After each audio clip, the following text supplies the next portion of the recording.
In a neat little suburb where every lawn looked trimmed by the same invisible ruler, evenings arrived quietly and left just as quietly. Streetlights blinked on in a perfect line, sprinklers clicked, and windows glowed with warm, ordinary life. Nothing in the neighborhood seemed built for surprises. Everything felt planned, measured, and safe, like the world had already decided how every day should go. The boy lived in one of those houses, but he never felt like he matched the tidy pattern around him. At school, he spoke softly, and in the neighborhood, he moved like a shadow between driveways and fences. While other kids raced bikes in groups and shouted across the street, he listened from a distance, holding his thoughts close. It was not that he disliked people. It was that loud places made him feel smaller, as if his voice could not find space to land. After school, he often wandered toward the empty house at the end of the block. It had been for sale for months, and no one seemed to notice it anymore.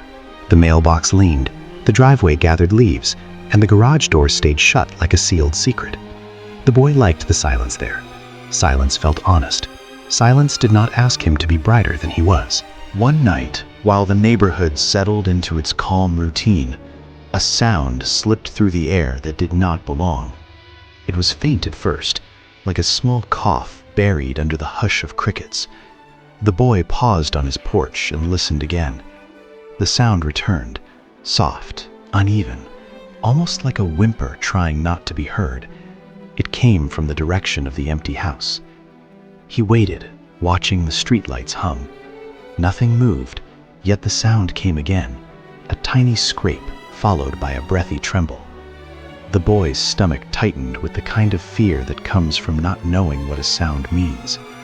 Still, something stronger than fear tugged him forward. Curiosity stepped ahead of caution, slow but steady. He crossed the street and stopped at the edge of the driveway, staring at the closed garage door. The air felt cooler here, carrying a faint scent like damp earth after rain. The boy placed a hand on the metal and felt a vibration, subtle as a heartbeat. Another whimper sounded from behind it, and he swallowed hard, imagining all the scary things a mind can build from darkness. The boy found a side latch and eased it open with a careful pull. The garage door lifted a few inches, just enough for a slice of night to slip inside. Dust floated through the gap. The boy lowered himself, peering into the thin darkness. Something shifted within, and two small points of light appeared, eyes reflecting the street lamp's glow. The boy froze. The glowing eyes blinked once, then backed away. A soft shuffle followed, and the faint sound of breathing filled the space. It was not the deep, threatening breath of a monster. It was quick and shaky, like a frightened animal trying to disappear. The boy stayed still, letting silence settle again, as if sudden movement might break the moment. As his eyes adjusted, shapes slowly formed in the shadows. Crates, an old ladder, a tarp, and behind a stack of dusty boxes, a small curled figure, too big for a cat, too strange for a dog. The boy noticed a tail first, then a ridge of tiny scales catching dim light. The creature's body trembled, pressed into the corner like it had nowhere else to go. It was a dragon, but not like the dragons from loud stories and glowing movies. This one was small enough to fit between storage shelves. Its wings were folded tight, thin and delicate like crumpled paper. Its snout looked gentle, not sharp, and its eyes were wide with fear. The boy felt his own fear loosen into something else, softer and warmer, like surprise turning into sympathy. The dragon tried to scoot deeper into hiding, but the boxes blocked it. A tiny puff of smoke leaked from its nose, not as a threat, but as a nervous mistake.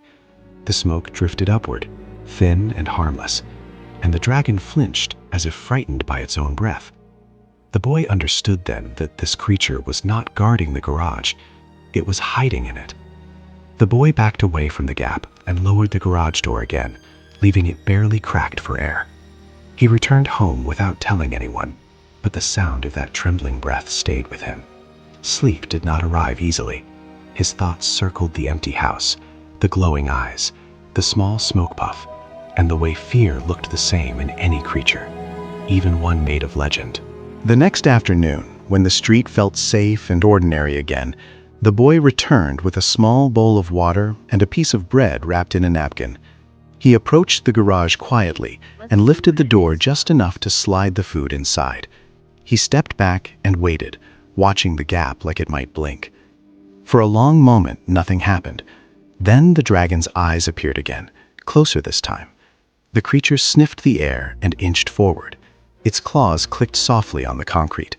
It kept its wings tucked and its head low, as if trying to be smaller than it already was. The boy stayed still, letting the dragon choose the distance. The dragon reached the water first. It dipped its snout and drank in tiny sips, pausing between each one to look at the boy. When it tasted the bread, its shoulders relaxed by a fraction. The boy noticed a dark mark on one wing, like a bruise or a burn. The dragon favored that side, shifting weight carefully, as though even breathing hurt. Over the next few days, a quiet routine formed between them. The boy came when the street was empty. He brought water, small bits of food, and once a folded blanket he no longer used. The dragon stayed wary, but it did not retreat as far as before. It began to accept the boy's presence, not with trust yet, but with less panic than yesterday.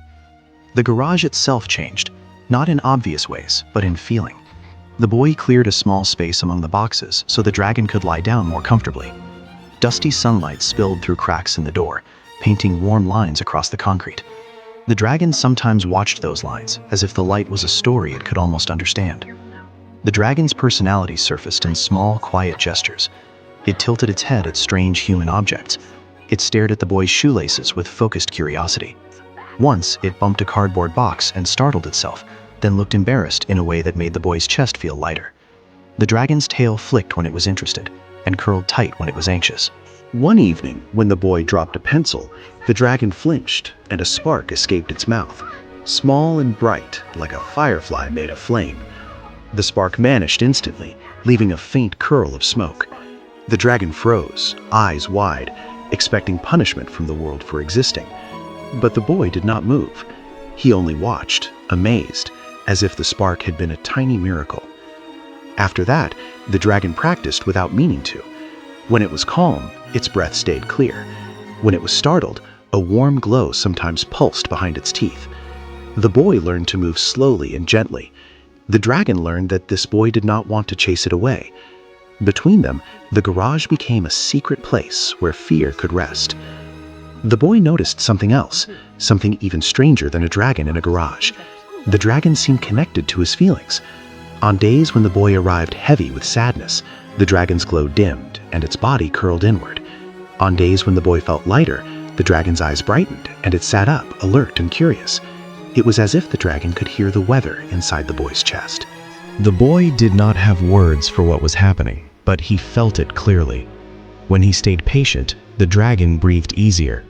When he stayed calm, the dragon stopped trembling. The boy realized he was not only feeding a creature, he was teaching it what safety felt like, even though he was still learning that himself. For a while, the secret stayed safe because no one was looking. The neighborhood remained busy with ordinary concerns.